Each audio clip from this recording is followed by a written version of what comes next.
Hello everyone. So आपण the Maharashtra agricultural land ceiling on holdings act 1961 हा जो आहे तो बघत होतो. म्हणजे this act we have started with, आणि याच्यामध्ये आपण सीलिंग म्हणजे काय असतं ते बघितलं.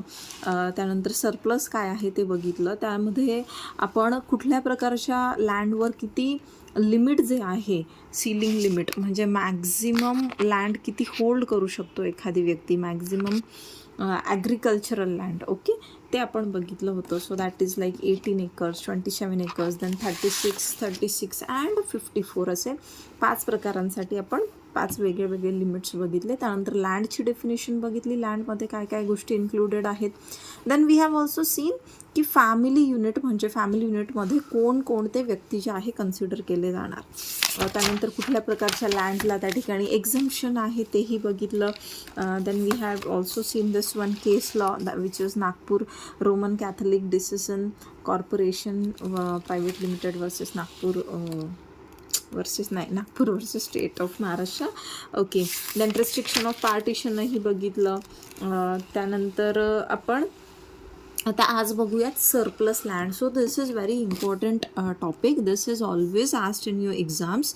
हा टॉपिक जो आहे नेहमी विचारला जातो, सरप्लस लँड आणि त्याचं जे डिस्ट्रीब्युशन आहे ते.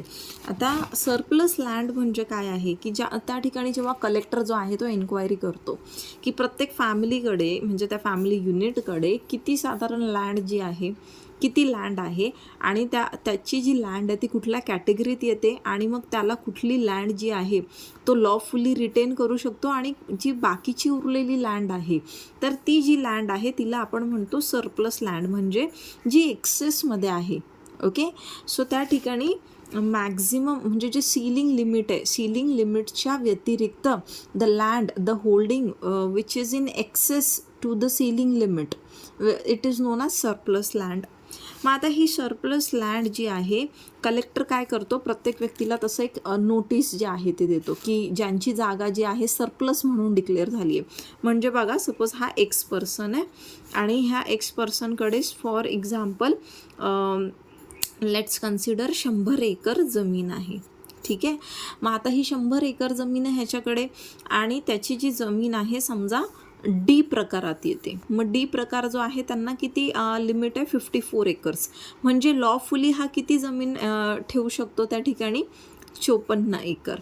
मग उरले किती, 100मधनं 54 जे आहे ते मायनस झाले तर किती उरतात, म्हणजे 46 एकर्स जे आहे ते 46 एकर जी आहे याची जमीन सरप्लस आहे इथे. मग त्या लँड होल्डरला म्हणजे जो ओनर आहे त्या ठिकाणी त्याला कलेक्टर काय करणार, तशी नोटीस देणार आणि अशा प्रकारे जेवढे लोक असणार त्या सगळ्यांना कलेक्टर जो आहे त्या ठिकाणी नोटीस जी आहे तो देत असतो.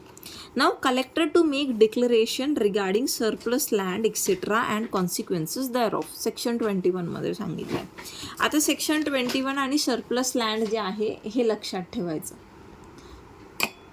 कसं की 21 बघा, जनरली असं 21 रुपये जे आहे दक्षिणा दिली जाते ना कोणाला.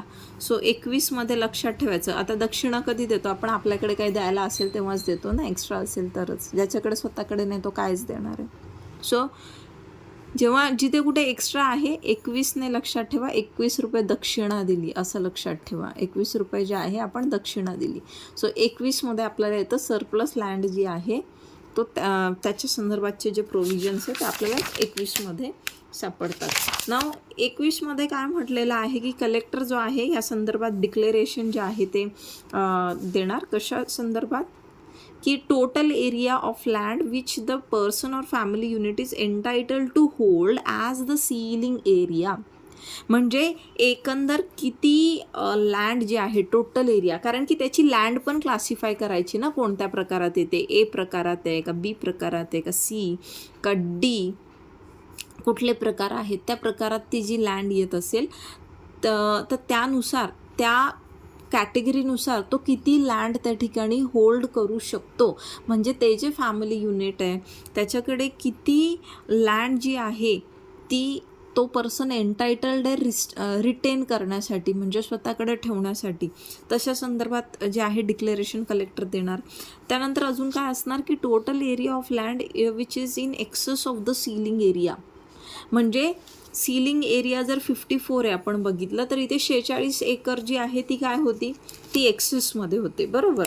मग त्याला ती पण नोटीसमध्ये म्हणजे डिक्लेरेशनमध्ये ते पण द्यायचं आहे की किती एक्सेसमध्ये आहे. मग name of the landlord to whom possession of land is to be restored, नेमकं कोणाला त्याचं पोझेशन जे आहे ते दिलं जाणार आहे. आणि त्या एरियाचे सगळे पर्टिक्युलर्स जे आहे ते द्यायचे आहे सरप्लस लँडचे.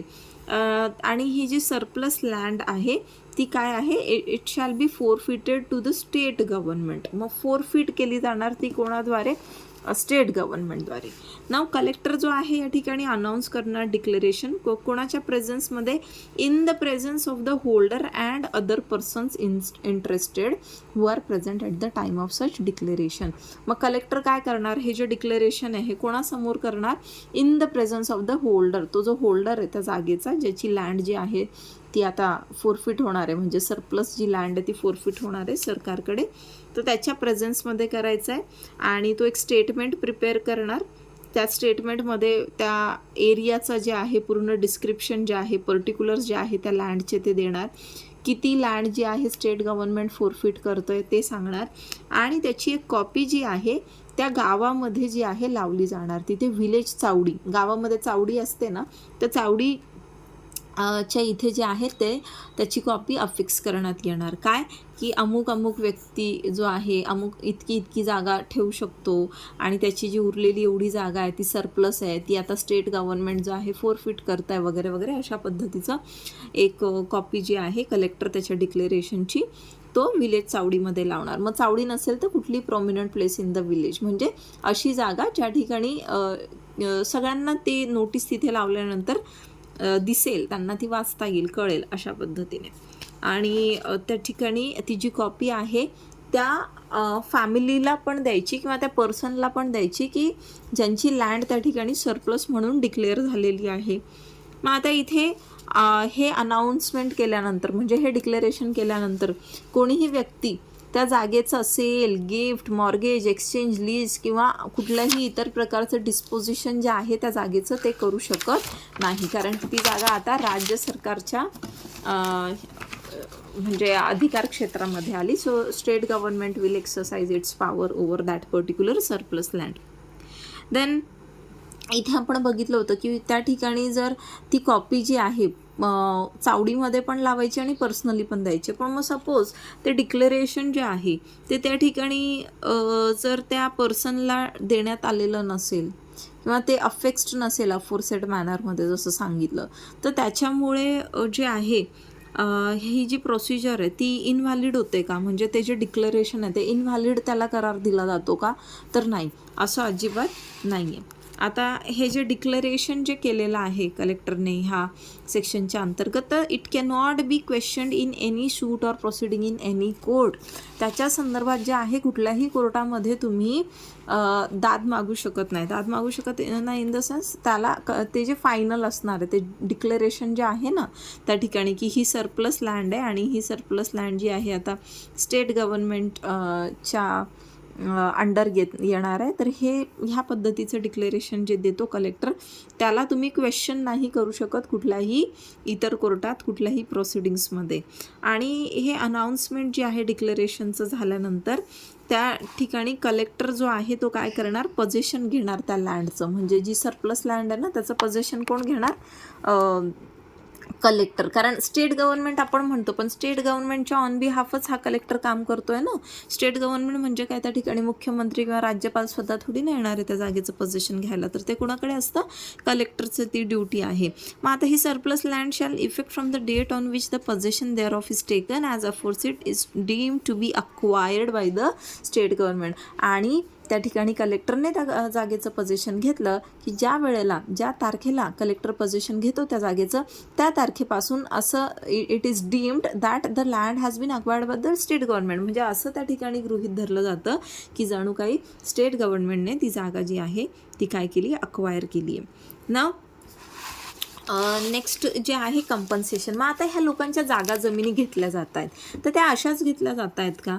नाही. मग 22मध्ये आपल्याला भेटतं की त्या ठिकाणी म्हणजे प्रोव्हिजन्स आहेत कंपन्सेशन.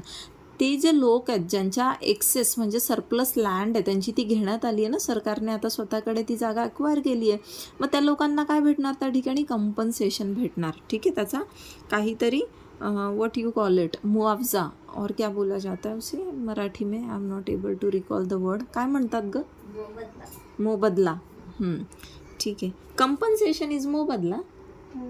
नाही ना, इट्स नुकसान भरपाई ना. Okay, what ever it is. चलो जो भी है, तो कंपनसेशन जो है यहाँ पर दिया जाता है. अब ये क्वांटम ऑफ कंपनसेशन कैसा है कि जो लैंड का मतलब क्लास बताया है 2, 3, 4, 5, 6 में. ओके. शेड्यूल 1 जो है उसके 2, 3, 4, 5 कॉलम जो है वहाँ पर बताइए. तो सरप्लस लैंड जो अक्वायर की है गवर्नमेंट ने, उसका जो भी कंपनसेशन है वो कैसा कैलकुलेट किया जाएगा कि अगर जो ड्राई क्रॉप लैंड है जो कॉलम 5 और 6 में आती है, तो उसका प्राइस रेट जो है कॉलम 7 में दिया जाएगा. इस तरीके से दिया है. बहुत कॉम्प्लिकेटेड किया है. आप ये नहीं भी पढ़ेंगे तभी भी चलेगा. इतना ही बोल दो कि यहाँ पर कंपनसेशन जो है वो दिया जाता है, क्योंकि यहाँ पे कंपनसेशन के प्रोविज़न बहुत ज़्यादा इन्होंने ना क्रिटिकल करके रखे. सो इट्स नॉट नेसेसरी कि आप ये जो है पढ़े. इतना ही वहाँ पे लिख दो कि कंपनसेशन दिया जाता है. एंड इस कंपनसेशन के लिए collector to give notice calling upon interested person to submit claim over what claim over this compensation. कि वहाँ पर किसी पर्सन का अगर क्लेम है उस जगह पे, तो कंपनसेशन में भी वो क्लेम कर सकता है. ओके. जो भी पर्सन वहाँ पर इंटरेस्टेड है, एंड उसको क्या है कि ही मस्ट अपीयर पर्सनली या फिर उसके एजेंट के थ्रू, यानी it could be some advocate, pleader, collector के सामने जो भी टाइम डेट उसको बताया गया है. एंड उसका जो भी डिसीजन होगा ना, मतलब इसको जब बुलाया जाएगा, उसका जो अपीयरेंस होगा, ये कब होना है की date of publication of notice जे आहे तिथून 15 दिवस आधी नाही. ओके. म्हणजे 15 दिवसांनंतरच. Not being earlier than 15 days after the date of publication of notice. म्हणजे समजा 1 तारीख आहे. हां, ह्या 1 तारखेला नोटीस जी आहे ती पब्लिश झाली आहे, तर 1 तारखेपासून 15 तारखेच्या आत त्याला बोलवलं नाही जाणार. ह्याच्यानंतर 15 days तर कुछ नाही होगा.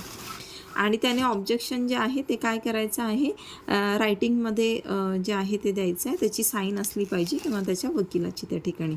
मग आता कंपन्सेशन जे आहे हे determination of compensation and apportionment thereof. Apportionment म्हणजे काय? विभाजन.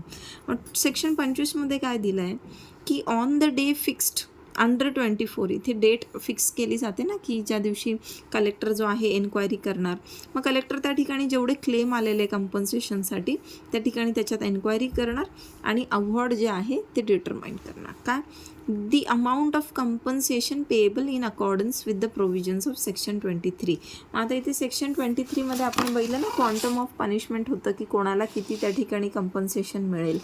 तर त्यानुसार मग कलेक्टर काय करतो की जे काही लोक आहेत त्या ठिकाणी ज्यांनी त्या ठिकाणी त्यांचा क्लेम जो आहे तो त्या ठिकाणी मांडलेला आहे कंपन्सेशन करता, त्यांना तो तशा पद्धतीने जे आहे कंपन्सेशन देईल. आता हे जे आहे हा क्लेम आला आहे म्हणजे काय की इथे ही लँड आहे, ही सरप्लस लँड आहे समजा, ही त्या ठिकाणी स्टेट गव्हर्नमेंटकडे गेली. आता याचं कंपन्सेशन कोणाला भेटेल? जो ओनर होता त्याला.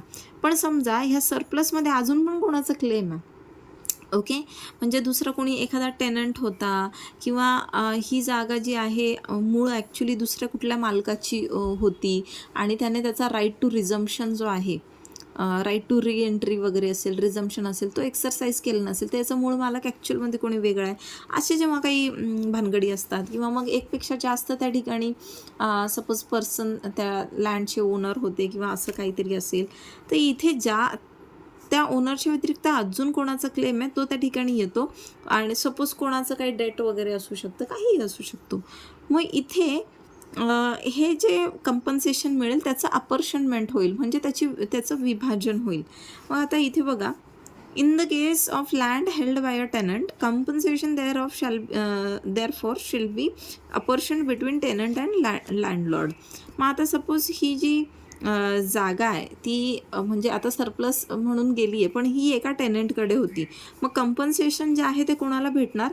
टेनंट आणि लँडलॉर्ड ह्या दोघांना त्या ठिकाणी कंपन्सेशन जे आहे ते त्यांच्यामध्ये डिस्ट्रीब्यूट होणार. नाव next is apportionment of compensation amongst person claiming encumbrances shall be determined in the following way. आता जर टोटल व्हॅल्यू ऑफ एन्कम्ब्रन्सेस म्हणजे काय, त्या जागेवर काही बोजा आहे, म्हणजे काही देणं घेणं बाकी आहे, okay, of land is less than the amount of compensation payable in respect of that land, the value of the encumbrances shall be paid to the holders thereof in full. म्हणजे काय, आता ही जागा आहे, हां, ह्या जागेवर काय आहे, काही एन्कम्ब्रन्सेस आहे, म्हणजे बोजा आहे ह्या जागेवर काही, ठीक आहे. It could B bank loan or anything, it could be in any form, ठीक आहे. आता हे जे एन्कम्ब्रन्सेस आहे हे जी कंपन्सेशन त्याला भेटणार आहे तर त्याच्यापेक्षा कमी आहे. मग अशा वेळेला ह्या जागेचं जे कंपन्सेशन आहे हे फुल व्हॅल्यू जी आहे कोणाला भेटणार? त्या होल्डरला, म्हणजे जो लँड होल्डर आहे ज्याची ती जमीन आहे त्याला भेटणार. पण एन्कम्ब्रन्सेस जे आहे, एन्कम्ब्रन्सेस जास्त आहे ह्या कंपन्सेशनपेक्षा. एन्कम्ब्रन्सेसची अमाऊंट जी आहे ती अमाऊंट ऑफ कंपन्सेशनपेक्षा जास्त आहे. मग अशा वेळेला ते जे म्हणजे ती जी अमाऊंट ऑफ कंपन्सेशन येणार आहे ती एन्कम्ब्रन्सेस होल्डर जे आहे त्यांच्यामध्ये डिस्ट्रीब्यूट होईल. म्हणजे त्या ठिकाणी लँड होल्डरला नाही ते देणार सरकार, ती अमाऊंट म्हणजे जो कलेक्टर आहे त्या ठिकाणी तो बघतो हे सगळे मॅटर, ते कोणाला जाणार की एन्कम्ब्रन्सेस जे आहे, सपोज बँकेचं काही त्या ठिकाणी देणं घेणं असेल, मग ती अमाऊंट आली ना तर ते बँकेला दिलं जाणार, ना की त्या होल्डरला. मग याच्या संदर्भात आता की if the compensation exceeds 25,000 rupees but does not exceed 50,000 rupees without the approval of the commission. मग आता इथे काय म्हटलं की no award allowing compensation shall be made. म्हणजे आता कंपन्सेशनचा अवॉर्ड जो आहे it shall not be made when if the compensation exceeds 25,000. कंपन्सेशनची जी अमाऊंट आहे 25,000पेक्षा जास्त आहे पण 50,000च्या आत आहे. मग अशा वेळेला कंपन्सेशन देण्याच्या आधी त्या ठिकाणी कमिशनचं अप्रुव्हल पाहिजे, ठीक आहे. आता हे कुठलं कमिशन देव जाणे, त्यांनी फक्त कमिशन म्हटलं आहे, तर इथे कमिशनचं अप्रुव्हल पाहिजे असं यांनी म्हटलं आहे. आणि जर 50,000पेक्षा जास्त असेल त्या ठिकाणी तर मग स्टेट गव्हर्नमेंट, मला असं वाटतं हे कलेक्टर किंवा काही मे बी डोंट नो, पण कमिशन म्हटलं आहे तर काय आपण बोलणार आता. पण मग 50,000पेक्षा जास्त असेल तर स्टेट गव्हर्नमेंटची त्या ठिकाणी परमिशन लागते, तरच मग ते कंपन्सेशन जे आहे समोरच्याला देता येतं. Now, the award of the collector subject to an appeal to the Maharashtra Revenue Tribunal under Section 33. And the decision of that tribunal in appeal shall be final and conclusive and shall not be questioned in any suit or proceeding in the court. म्हणजे बघा, आता एखादा व्यक्ती आहे ना, त्याला तो satisfied नाही आहे जे कंपन्सेशन भेटलं आहे, मग त्याने काय केलं आहे की त्या जो काही कलेक्टरने अवॉर्ड दिला आहे त्याच्या संदर्भात अपीलमध्ये समजा गेला तो महाराष्ट्र रेव्हेन्यू ट्रिब्युनलकडे. महाराष्ट्र रेव्हेन्यू ट्रिब्युनलने सपोज त्या ठिकाणी एखादी ऑर्डर जी आहे ती पास केली. मग ह्या महाराष्ट्र रेव्हेन्यू ट्रिब्युनलची म्हणजे MRTची जी ऑर्डर असणार आहे ती फायनल असणार आहे, त्याच्या विरुद्ध कुठल्याही कोर्टामध्ये तुम्ही अपील करू शकत नाही, सूट फाईल करू शकत नाही. आता खरं तर ना हे आपण सगळं आउटडेटेड शिकतो आहे, म्हणून ना मला जरा इंटरेस्ट पण नाही हा ॲक्ट जास्त काही शिकवण्यामध्ये. कारण की आहे ना हे जे लिमिट होते ना, हे 54 acre maximum limit was 54 acre, हे लिमिट जे आहे आत्ताच्या सरकारने काढून टाकलेलं आहे. त्यामुळे मी हे स्पेशली इथे लावलं आहे बघा, हे तुमच्या पुस्तकां वगैरेमध्ये कुठेच दिलेलं नाही. This is something we are studying the outdated laws only actually. तर 2019मध्ये अमेंडमेंट झाली आणि आता ॲक्च्युअलमध्ये कुठलंही असं लिमिटच नाही आहे. There is no such restriction on holding more than 54 acres of land. हे जे होतं ना 54 acre was the maximum limit. आपण ते A, B, C, D प्रकार बघितले जमिनीचे, त्यात किती आहे 54. हे नाही आहे, तर इथे ऑपोजिशनने असं पण म्हटलं की दिस इज अन अनवॉरंटेड अमेंडमेंट, आणि ह्या अमेंडमेंटमुळे जे डेव्हलपर्स आहे, बिल्डर्स आहे, ह्यांना फायदा होईल. ज्या इंदिरा गांधी होत्या, इंदिरा गांधींनी ही अमेंडमेंट टाकली होती शेतकऱ्यांच्या हितासाठी, परंतु आता ही जी अमेंडमेंट जी आहे म्हणजे त्यांनी हा कायदा आणला होता, अमेंडमेंट नाही, इंदिरा गांधींनी जो कायदा आणला होता हा 61चा, तर तो शेतकऱ्यांच्या भल्यासाठी आणला होता. पण आता ही जी अमेंडमेंट ह्या सरकारने केली आहे त्याच्याने काय होणार आहे, बिल्डर्स आणि डेव्हलपर्सचा फायदा होणार आहे. कसा, हे काय करतील, मुंह मांगी किंमत फेक दो किसानों को और उनकी ज़मीन जो है ले लो, असं हे कोणाचं म्हणणं आहे, अपोजिशनचं म्हणणं आहे की ते काय करू शकता, पैसे देऊन त्या ठिकाणी हवी तेवढी जमीन जी आहे ती खरेदी करून ठेवणार, ते होल्ड करून ठेवणार, आणि परत कॉन्सन्ट्रेशन ऑफ पावर जे आपल्याला नको होता ॲक्च्युली, कि रिसोर्सेज जो है, पावर जो है एक जगह पे कॉन्सेंट्रेटेड हो, ये हमें नहीं चाहिए था. इस वजह से हमने इक्वल डिस्ट्रीब्यूशन को मद्देनज़र रखते हुए ये एक्ट जो है पास किया था. बट इसको अभी अमेंडमेंट करके ये लिमिट जो है हटा दिया गया है इसमें. नाव डिस्ट्रीब्युशन कसं होतं ते जे आहे आपण पुढच्या लेक्चरमध्ये बघूयात.